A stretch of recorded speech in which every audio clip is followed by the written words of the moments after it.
recognize this little fella? Hopefully you do. This is Warrior. And if you've been around for a while, he was born here almost 2 years ago, so he's just about 2. I have been putting a little saddle on him for a little while. I don't plan on riding him full time till probably later in the year. I don't mind starting him at 2, but he had an accident when he was 2 months old. If y'all remember that. I don't know if I ever did like a full video of that or not. And cut his tendon. So he actually had a pretty major accident on his leg. He pulled through it completely.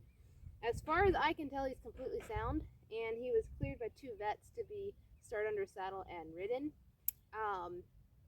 Now they both recommended don't do like extreme work, like don't ever think of going performance with him, and I don't expect to do that. But he is a very athletic little guy, hey, and so we're starting on some things. A cool thing, I just got to do a shout out to one of my aunts. They got me this new rope halter for our early birthday present. It is not anywhere near my birthday, but she was like, I can't save it because she knew I'd want it. Cool thing about this, I'll try and do some videos of it, but it's got the 4 knots on the nose band. It's a very stiff rope, but the thing is, it's set up to be a bitless halter, or bitless bridle. You can see how it's got the side pulls here, and I can't wait to try that with him. Right now I'm just using it as a halter, but he is going to get ridden in this probably. This will probably be his first thing. And yeah, so today we are working on, I just wanted to show you how I go about teaching a horse to move off of leg pressure even before I'm riding them. So I probably did a video on this a long time ago again, but I'm going to just do it again here. Warrior has been great. He's still a stud colt. I have not gelded him yet. Hey, come on. He's feeling a little done right now, like we've been working for a little while, but he is as chill as they come pretty much.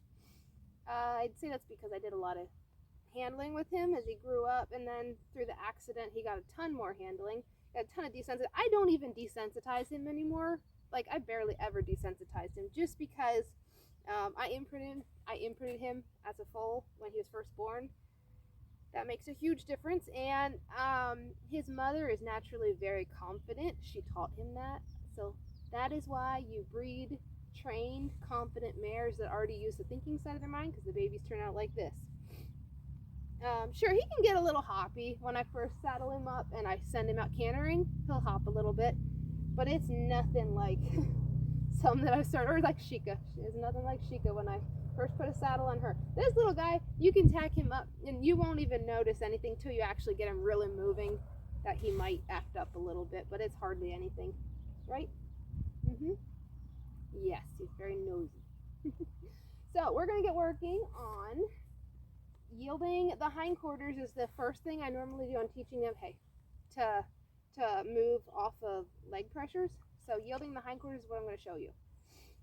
All right, so Warrior, let's move over here a little bit. Let's come here. How about this? Now, sometimes I start with using the whip, and I did do that with him, but now that I have a saddle on, I'm just going to show you like this. So my leg positions are going to be number 1 right here by the girth, which is moving the shoulders, forequarters. Number 2 is going to be the middle of the rib cage for moving sideways, laterally, side passing. Number 3 is going to be back here, moving the rib cage. So like I said, I'm going to start with moving the rib cage. I just feel like horses naturally move their hips better, especially better than their shoulders. So that's where I start. I do rib cage, hindquarters, forequarters, and then I put on a side pass. And I've already played around a little bit with all of this, but today is the first time like really focusing in on making it a cue and like something that he understands completely when I ask. So what I'm gonna do, first thing, I put my hand here and I said, hey, move over. There you go, 1 step, that's all I need. I did very little pressure, and that's great.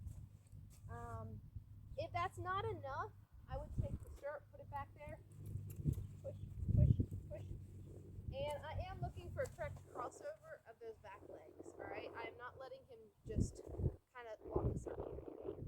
You're all right. So, as you can see, we did this already. All right, I'm pushing. I'm holding my hand here so it keeps his head around towards me. forward. That's important. If they really get to walking forward, I just bump back a little bit backwards pressure.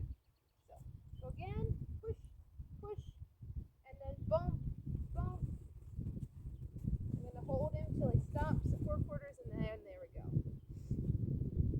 So I do not want him walking forward or learning that walking forward is the answer. So I'm not going to release while he's walking forward. There we go.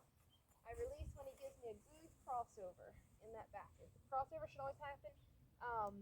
The foot towards you is supposed to cross in front of the opposite foot, not behind. They shouldn't just shuffle sideways completely behind. Are we getting out of frame here, buddy? Come on. I don't know. I think we're still there.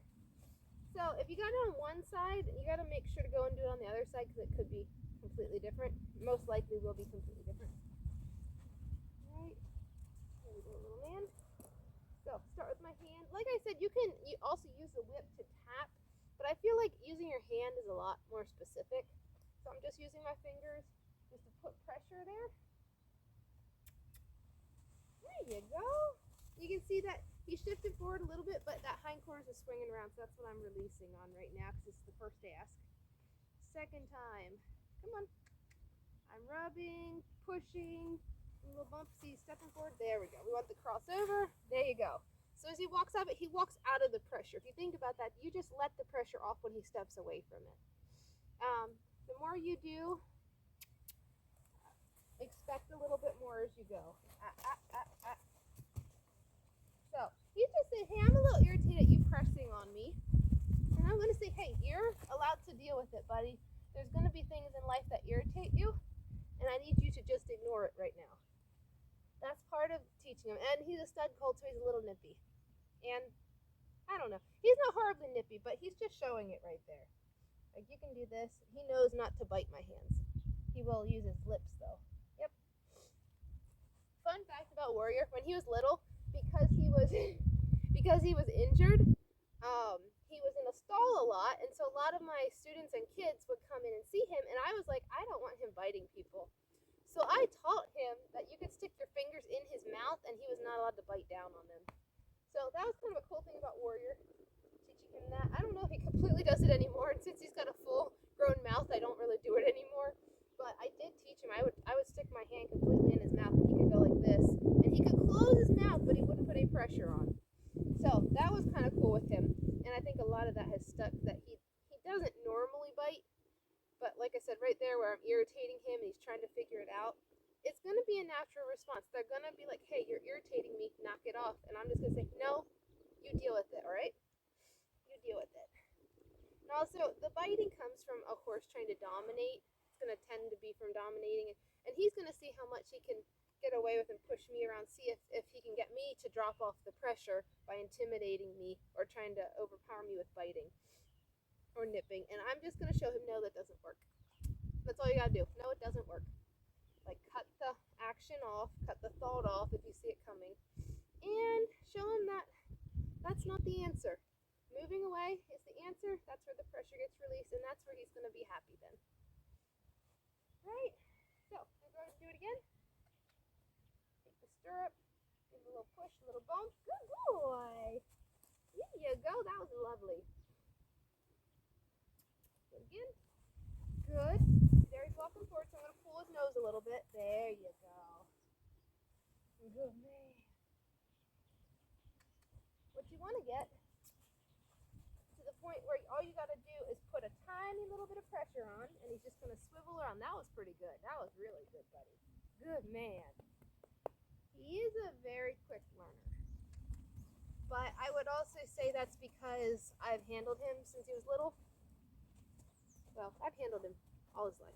So he's just learned that I always mean something when I say something. So yeah, he's a good one though. Got to get him gelded soon so I don't have to worry about getting any accidental breedings though, because I want to be able to pasture him with the mares. So we got to get that done. Although you can see he's a lovely little stud colt. Wouldn't faze me at all to keep him a stallion, but I don't need another stallion, right? And yeah. I also used to teach him to give kisses. That's why I bring this nice up here, right? All right. Like, I can't wait. One of these days I'm actually going to be riding him, but I think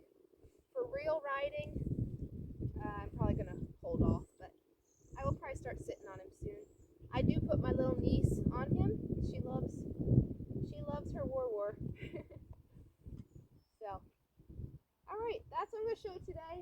Obviously the same thing would correspond with the 4/4, but I'm not starting that on him today. So same concept, but it would be a different location that you're pushing on. So we're just going to leave it at that for right now. Right, buddy? Yeah. All right, let's go. Come on. Oh. Great time to go. Come on, mister.